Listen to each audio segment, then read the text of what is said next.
मेरा नाम है अमी गणात्रा। मैंने इंजीनियरिंग करा हुआ है कंप्यूटर साइंस में, उसके बाद MBA करा IIM अहमदाबाद से। 15 वर्ष जॉब करा, 4 कॉन्टिनेंट्स में रही, बहुत सारे देशों में काम किया। और 2020 में जब मैं वापस भारत आई तो फिर जो पढ़ा था उस पर लिखने का अवसर मिला। तो महाभारत अनरावल्ड करके जो पहली पुस्तक है वो लिखी, बहुत अच्छा रिस्पॉन्स रहा, सबने बहुत सराहा। उसके पश्चात रामायण अनरावल्ड लिखी। महाभारत से जो हमारी यंग जनरेशन है वो क्या सीख सकती है, इन द सेंस कि अभी तक जो लोग हैं उनके माइंड में क्या इमेज बनी हुई है महाभारत की, और आपने जब ये लिखा और संस्कृत में आपने इसका अध्ययन किया तो ऐसा आपने क्या अलग देखा जो कि प्री कंसीव नोशंस है लोगों के, उससे बिल्कुल ही अलग है? कुछ एग्जांपल्स आप देना चाहेंगे? ठीक है, तो सबसे पहला मैं प्रश्न पूछती हूँ, महाभारत का युद्ध है वो क्यों हुआ? एनीबडी जो भी बोलना चाहते हैं हाथ ऊपर करो और माइक लेकर के बोल दो। हाँ, माइक दे दो उनको। वाणी की निर्लज्जता। हाँ, जैसे द्रौपदी ने कहा था, क्या कहा था? अंधे का पुत्र अंधा। बहुत बढ़िया। द्रौपदी ने कहा अंधे का पुत्र अंधा, इसीलिए दुर्योधन के ईगो को लग गई, अहंकार चुभ गया और उसके बाद युद्ध हुआ। अगर ये बात सही है तो मुझे एक बात बताओ, लाक्षागृह में जब पांडवों को और कुंती उनके माताजी के साथ जब जलाने का प्रयत्न हुआ तब तो द्रौपदी थी ही नहीं, तो क्यों प्रयत्न किया था दुर्योधन ने? मारने की इच्छा तो उसकी तब से थी ना। द्रौपदी कहाँ आई? उससे भी पीछे जाते हैं।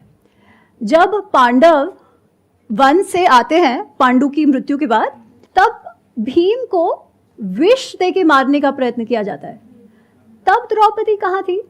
तो क्या द्रौपदी के कारण ये द्वेष दुर्योधन के मन में आया? पर हम बहुत ही सुलभता से मान लेते हैं कि द्रौपदी ने ऐसे कह दिया, मेल ईगो हर्ट हो गया, सही हो गया युद्ध, क्योंकि दुर्योधन में तो अच्छाइयाँ भी है, ये तो बेचारे को गाली दे दी तो कोई मानेगा क्या? और सभी को लगेगा देखो हमको कोई गाली देगा तो हम चुप बैठेंगे क्या, है ना? फिर हमारे में और एक कहावत है, युद्ध क्यों होता है? जर जोरू जमीन के कारण। यहाँ जोरू मिल गई, जोरू मिल गई तो उस पर थोप दिया। बहुत आसान ना? क्यों? क्योंकि हमें अपने अंदर नहीं देखना पड़ता कि इशू क्या है, हम किसी और को आराम से ब्लेम कर सकते हैं। दोषारोपण किसी के सर पे मढ़ना बहुत सुलभ है, क्योंकि जब हम एक्चुअल महाभारत के अंदर जाए ना, तो आपको एक बात बताऊं, अंधे का पुत्र अंधा ये महाभारत के कोई भी मैन्यूस्क्रिप्ट में नहीं है, ऐसा कुछ हुआ ही नहीं है। ये सब जो वो मसाला डालते हैं ना, वैसा वाला मसाला है, ये फिक्शन है। अंधे का पुत्र अंधा हुआ ही नहीं है। Are you sure about that? मतलब कहीं पर भी नहीं लिखा हुआ? 100%। आप गीता प्रेस वाला महाभारत देख लो, आप भंडारकर ओरिएंटल का क्रिटिकल एडिशन देख लो, आप KM गांगुली वर्जन देख लो, आप कोई भी महाभारत, व्यास रचित महाभारत आप देख लो, उस पे लिखी हुई पुस्तकें नहीं, वो फिक्शन है, वो नाट्य रूप है, काव्य रूप है। जो इतिहास है महाभारत, उसमें ये कहीं पर भी नहीं है। अच्छा, अब ये क्यों महत्वपूर्ण है जानना? क्योंकि फिर हमारा दूसरा प्रश्न होगा कि अगर ऐसा नहीं हुआ था तो फिर युद्ध क्यों हुआ, जिसमें पांडवों, कौरवों के और भारतवर्ष के जितने भी क्षत्रिय थे, पूरे जनरेशन्स खत्म हो गए। दादा, बाप, बेटा, 3 जनरेशन्स जो क्षत्रियों के थे वो नष्ट हो गए। इतना बड़ा वो युद्ध हुआ।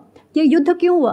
पांडवों ने वनवास भी मान लिया कि 13 वर्ष वनवास जाना है। 13 वर्ष वनवास हुआ, उसके बाद नेगोशिएशंस फिर से शुरू हुए। जब नेगोशिएशंस शुरू हुए तो पांडवों ने, युधिष्ठिर ने यहाँ तक कहा कि कुटुंब में, परिवार में युद्ध नहीं होना चाहिए, क्योंकि युद्ध जो है ना वो लास्ट रिजॉर्ट होता है ना? युद्ध में किसी भी, दोनों तरफ की हानियां होती है, इसलिए युद्ध नहीं होना चाहिए। तो आप हमें इंद्रप्रस्थ मत दो, आपके पास रखो, हमें केवल 5 गांव दे दो जिससे हमारी रोजी रोटी चलती रहे। दुर्योधन कहता है, सुई का टोक होता है ना, उतनी भी भूमि में नहीं दूंगा। क्यों? क्योंकि मैं इनके साथ जीना ही नहीं चाहता। इतना अधिक मात्सर्य भाव, जलसी जिसे कहते हैं ना, जलसी और अहंकार, इनके साथ जीना नहीं चाहता। तो मेरे अहंकार के लिए मैंने इतने जनरेशन्स को नष्ट करवा दिया। तो फिर इससे हमारा की टेक अवे क्या है? कोई भी निर्णय जब हम काम, क्रोध, लोभ, मोह, मद, मात्सर्य, extreme attachment and desire, anger, गुस्सा, बहुत ज्यादा गुस्सा, बहुत ज्यादा लोभ, लालचीपना, बहुत ज्यादा मात्सर्य, बहुत ज्यादा अहंकार में जब कोई भी निर्णय लिया जाएगा तब हमारा पतन होना निश्चित है। अच्छा बुरा इंडिविजुअल ट्रेट्स की बात नहीं है। जब निर्णय लेने का समय आता है तब आप किस भाव से लेते हो?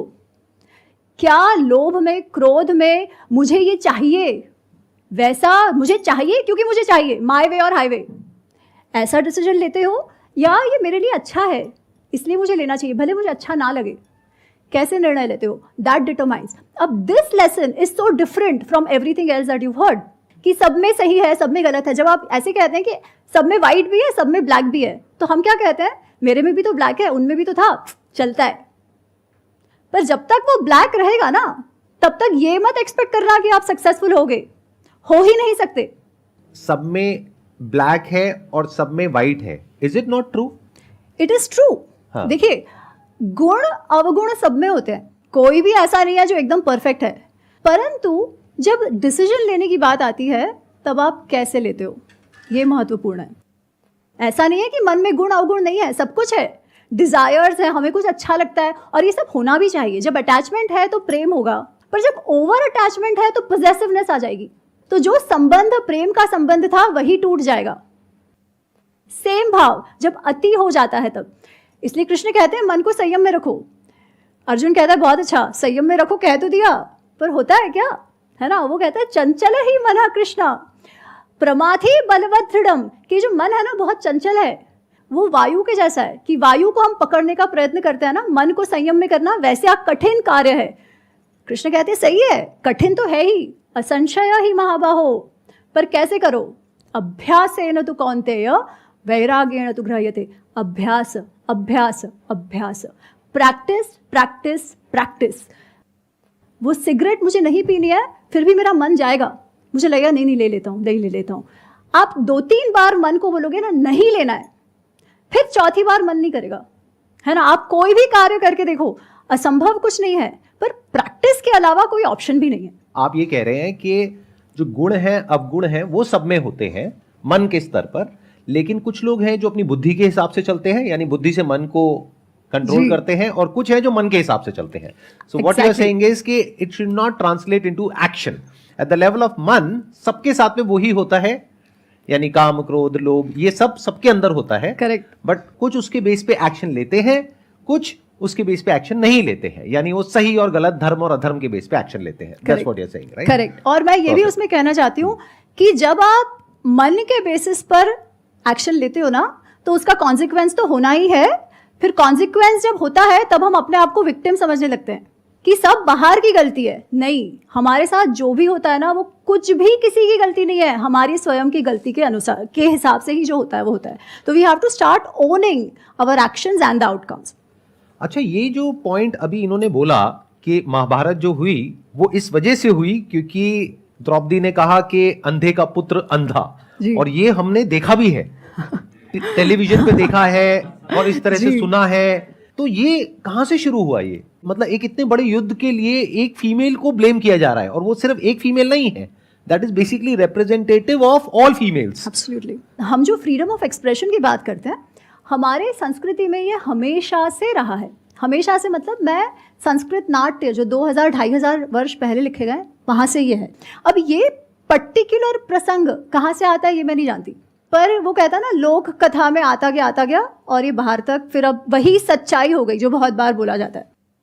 जब भी कुछ काव्य लिखे गए तब उसमें जो हमारे नाट्यकार थे वो क्रिएटिव लिबर्टी तब से लेते हैं, क्योंकि पर्पस अलग है। पर्पस है रस, पर्पस है एंटरटेनमेंट, साथ साथ थोड़ा सा आप लेसन्स भी दे दो, पर वो क्रिएटिव लिबर्टी हमेशा से रहा है। हुआ क्या कि वो इतना सुंदर होता था कि वो क्रिएटिव लिबर्टी जो है वही सत्य हो गया। द्रौपदी के विषय में आप हमेशा जब सुनते हो तो उसे वो या तो अंधे का पुत्र अंधा, या हमेशा बदला चाहिए बदला चाहिए बदला चाहिए, जबकि आप द्रौपदी का जो व्यक्तित्व महाभारत में देखते हो वो एकदम ही अलग है। She is one of the most graceful ladies that can ever be. तो एक प्रसंग आता है महाभारत में जो वन पर्व में है, इसको कहते हैं द्रौपदी सत्यभामा संवाद। द्रौपदी सत्यभामा संवाद में ऐसा होता है कि वनवास में है पांडव, द्रौपदी और सब, और कृष्ण सत्यभामा उनसे मिलने आते हैं। तो वो जब उनसे मिलने आते हैं तो पहले तो कुछ कुछ बात चलती है, जो पुरुष हैं वो अपनी बातें करते हैं और द्रौपदी और सत्यभामा बात कर रहे हैं। सत्यभामा द्रौपदी से पूछती हैं, तुम्हारा मुझे वशीकरण मंत्र चाहिए, तुम्हारे पास वो कौन सा वशीकरण मंत्र? वशीकरण मंत्र मतलब ऐसे हिप्नोटाइज कर देना, मुझे वो मंत्र बताओ। द्रौपदी कहते क्या हुआ? वो कहती है कि ये जो पांचों पांडव है वो नित्य ही तुम्हारा चेहरा देखते रहते हैं, तुम कहती हो वो कर देते हैं, जो तुम चाहती हो वो सब ये पांडव करते हैं, ये पांचों पांडव तुम्हारे वश में है, तो मुझे बताओ तुम्हारे पास कौन सा वशीकरण मंत्र है? द्रौपदी कहती है, सत्या कोई वशीकरण मंत्र नहीं है, पर तुम्हारी बात सच है कि मुझे पांडव बहुत मान सम्मान देते हैं, मुझसे बहुत प्रेम करते हैं। उसका कारण है मैं अपना जीवन कैसे जीती हूँ। और द्रौपदी जब लोग वो इंद्रप्रस्थ की जब महारानी थी तब अपने रोल का वर्णन करती है। It is one of the most beautiful chapters of Mahabharata. Unfortunately इसके विषय में बात नहीं होती। वो कहती है मैं सबसे पहले उठ जाती हूँ, जो भी कार्य राजमहल के अंदर होता है, क्योंकि बहुत सारे लोग, लाखों की संख्या में लोग खाने पीने आते थे, उन सब के लिए हजारों की संख्या में सेवक सेविकाएं होती थी। वो कहती है उन सब का नाम मैं जानती थी, वो सब ने कितना कार्य किया है वो मैं जानती थी, उन्होंने खाया पिया है कि नहीं वो भी मैं जानती थी।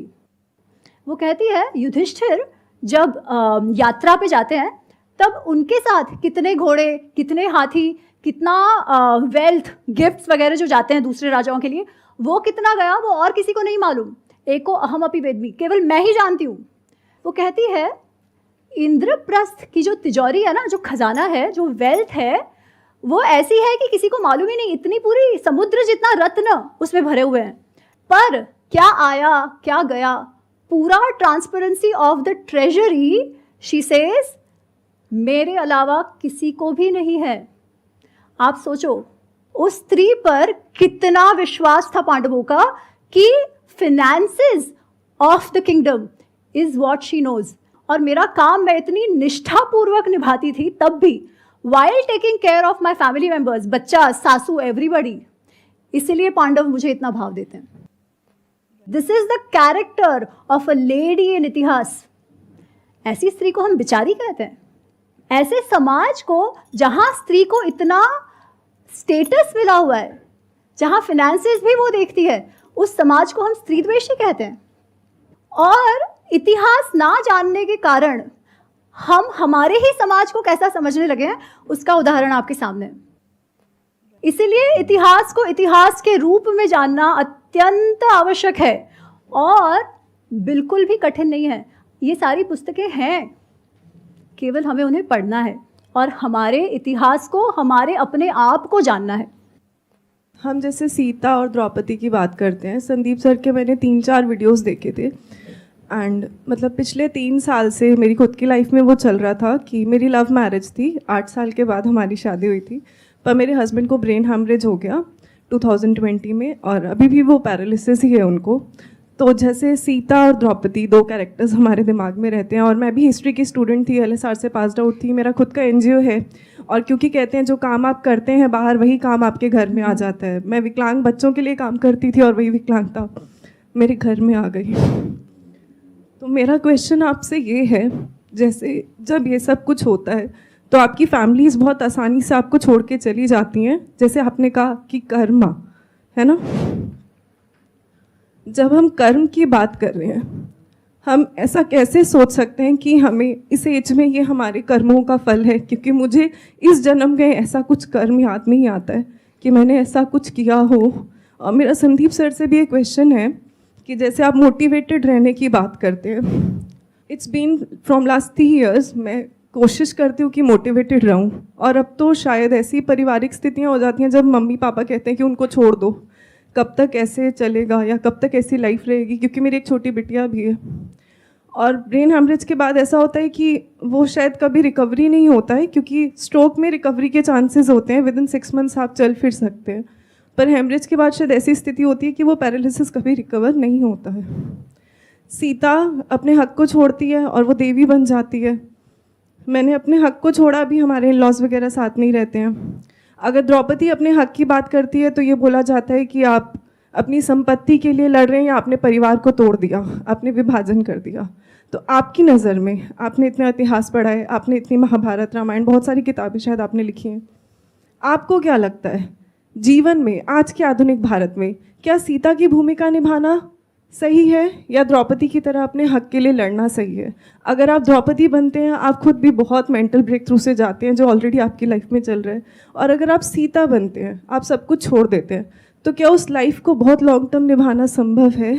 सबसे पहले तो मैं आपसे कहना चाहूँगी कि आप में बहुत शक्ति है एंड आपके शक्ति को नमन है। जहाँ तक मैंने देखा है, कर्म ना बहुत ही कॉम्प्लेक्स सब्जेक्ट है। ऐसा नहीं है कि कल हो गया और आज उसका इफ़ेक्ट दिखता है। ऑल्सो जो हम देखते हैं, जिसे हम बुरा मानते हैं, वो ज़रूरी नहीं है कि बुरा है, उस टाइम फ्रेम के लिए तो है, but we don't know what's going on behind that, right?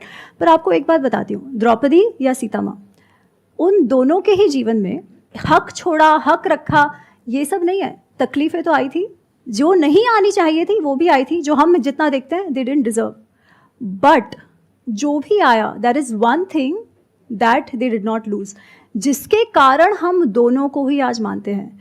That is the sense of कर्तव्य भाव and the sense of grace. Forget what stories we heard. परिस्थिति कोई भी हो, क्योंकि परिस्थिति पे हमारा कंट्रोल है ही नहीं, है ना, बिल्कुल भी कंट्रोल नहीं है। अच्छा होता है, बुरा होता है, ऐसी चीज़ें हो जाती हैं जो कभी सोचा ही नहीं था। Who do we blame for it? We don't no.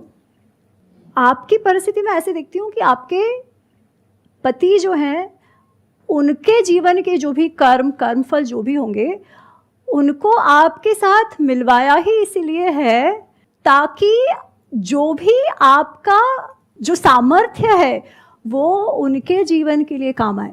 अच्छा, अब इसके आगे क्या करना है वो आप प्रेशराइज मत करिए, बिकॉज आप पर आपकी बेटी का भी कर्तव्य भार है, ठीक है? इसलिए क्या करना है वो आपको निर्णय करना है। पर आपके साथ ऐसा हुआ, उसमें आप किसी को दोष मत दीजिए। वो इसलिए हुआ है क्योंकि कहीं ना कहीं पहली बात तो है, ऋणानुबंधन की एक बात होती है जो मैं बहुत सीरियसली मानती हूँ। पिछले जन्मों का कहो, जो भी कहो, जिनके साथ जितना समय जिस परिस्थिति में निभाना होता है ना, वो निभाना ही पड़ता है। जहाँ तक वो ऋणानुबंधन है वो रहता है। जब वो ऋणानुबंधन खत्म हो जाए ना, तब आप कितना ही प्रयत्न करो, वो नहीं रहता। I also add something in it, क्योंकि ये सिर्फ आपकी प्रॉब्लम नहीं है, ये हमारी पूरी की पूरी सोसाइटी की प्रॉब्लम है। क्योंकि होता क्या है कि यहाँ पर सुपरस्टिशन बहुत ज़्यादा है, अंधविश्वास बहुत ज़्यादा है, हमारी सबकी नस नस में दौड़ रहा है। तो होता क्या है कि कहीं भी कुछ गलत होता है हमारे साथ में, तो हम कुछ ऐसी चीज़ों को ब्लेम करने लग जाते हैं जिसका दूर दूर तक उससे कोई कनेक्शन नहीं होता है। जैसे आपने जो कहा, मैं उसी बात को रिपीट कर रहा हूं। आपने क्या कहा कि मैं एनजीओ में काम करती थी जहां पर इस तरह के पेशेंट्स होते थे, और ये कहा जाता है, मुझे नहीं पता कौन कहता है ऐसा, बट जो भी कहते हैं कि जहां आप जिस तरह की सिचुएशंस में काम करते हो वैसे ही कुछ आपके साथ होने लग जाता है। ये सब बकवास है। इस तरह की बातें मानना इज इलॉजिकल, इज अनसाइंटिफिक। क्योंकि अगर यही होता, इसका मतलब वो डॉक्टर्स जो कैंसर को क्योर कर रहे हैं उन सबको कैंसर हो जाता या उनके घर में हो जाता। It does not make any sense. Number one, that has to be very clear. हां, अगर कोई ऐसी बीमारी है जो कि ट्रांसमिट हो सकती है, then it makes complete sense. कोई वायरल इंफेक्शन है, बैक्टीरिया इंफेक्शन है, वो वहां से आपने कैच किया, आपसे उनको हो गया, makes complete sense. But if there is something that is not transferable और फिर आप ये कह रहे हैं, तो that is unscientific. That is one. तो never be unscientific in your thinking, because the moment you are unscientific, यानी आप लॉजिक से हटते हैं, रीजनिंग से हटते हैं, तो आप सुपरस्टिशियस हो जाते हैं। Then you become vulnerable to such people जो आपके फियर का बेनिफिट लेते हैं, आपके कंफ्यूजन का बेनिफिट लेते हैं, आपको ऐसे रास्तों पर लेकर के जाते हैं जहां पर आगे सिर्फ डार्कनेस होती है। तो never get into that territory. This is a message for all of you and like say everybody who is watching me. क्योंकि the moment you start accepting these baseless arguments और these superstitious beliefs as facts, वहीं से हमारा downfall शुरू हो जाता है, हमारी थिंकिंग का। अब हमारी जो थिंकिंग है उसका कोई ग्राउंड ही नहीं है। इट्स लाइक अ बॉटमलेस पिट, वो गिरती जाएगी नीचे नीचे। That is one. सेकेंड, ये जो लॉ ऑफ कर्मा का पूरा कॉन्सेप्ट है ना, इससे ज्यादा मिसअंडरस्टूड और कोई कॉन्सेप्ट नहीं है। अगर आप मेरे स्टैंड पॉइंट से देखेंगे, जहां तक मैं भी पहले इसको समझता था, मैं भी कुछ ऐसा ही समझता था जहां तक मैंने स्टडी किया था या समझा था, कि हमारे कुछ कर्म हैं, कुछ संचित कर्म हैं जो पिछले जन्मों के हैं, जो चले आ रहे हैं, उसकी वजह से हमारे साथ में कुछ हो रहा है। तो अगर कभी हमने पास्ट लाइफ में कभी कुछ बुरे कर्म करे हैं तो उसका तो फल मिलेगा ही। मेरे स्टैंड पॉइंट से आप देखेंगे, जो हो सकता है इनके स्टैंड पॉइंट से बिल्कुल अलग हो। जो एक करता है उसका असर सब पे होता है, और जो सब करते हैं उसका असर एक पर होता है। तो अपने आप को ब्लेम करना बिल्कुल छोड़ दो, इस गलतफहमी से बिल्कुल बाहर आ जाओ कि मैंने कुछ ऐसा किया जिसकी वजह से मेरे साथ में कुछ ऐसा हो रहा है, या उन्होंने कुछ ऐसा किया जिसकी वजह से उनके साथ में ऐसा हो रहा है।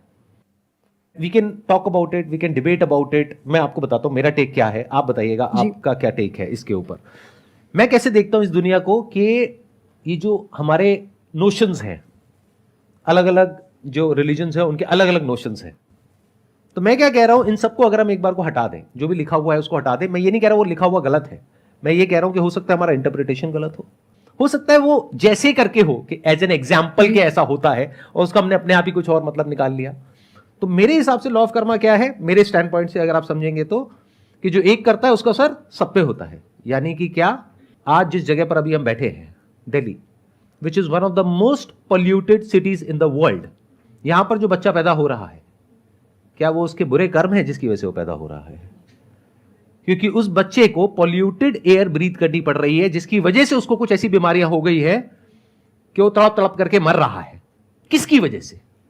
अपने पास्ट कर्म की वजह से? अरे नहीं, हमारी पूरी की पूरी सोसाइटी की वजह से, या पूरी ह्यूमैनिटी की वजह से, अगर और ब्रॉडली देखो तो। अब ये जो आर्ग्यूमेंट्स होते हैं ना, इसको हम बारीकी से नहीं देखते हैं, इस वजह से हम कंफ्यूज हो जाते हैं। और जैसे ही हम कंफ्यूज हो जाते हैं तो लोग आ जाते हैं हमको मिसगाइड करने के लिए, कि कुछ भी आपको बोलेंगे और फिर कहेंगे कि अच्छा ठीक है, आपको ये करना है, अब आपको वो करना है, ये कर्म कांड है, ये पहन लो, वो पहन लो, ये कर लो, वो कर लो, यहां चले जाओ, वहां चले जाओ, all that stuff, and then you are completely lost.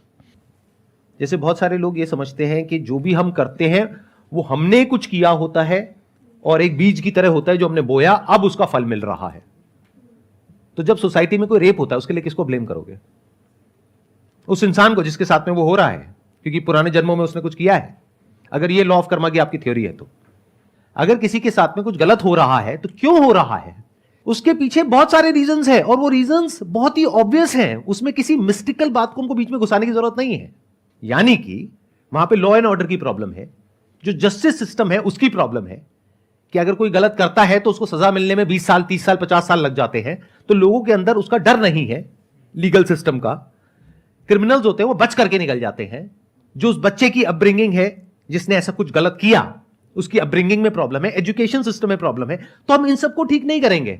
हम क्या करेंगे, इसका एक ओवर सिंप्लीफाइड आंसर उठा करके लोगों को दे देंगे, क्योंकि उसको समझाने में भी मेहनत नहीं है समझाने वाले को, और समझने वाले को भी अपना दिमाग नहीं लगाना है।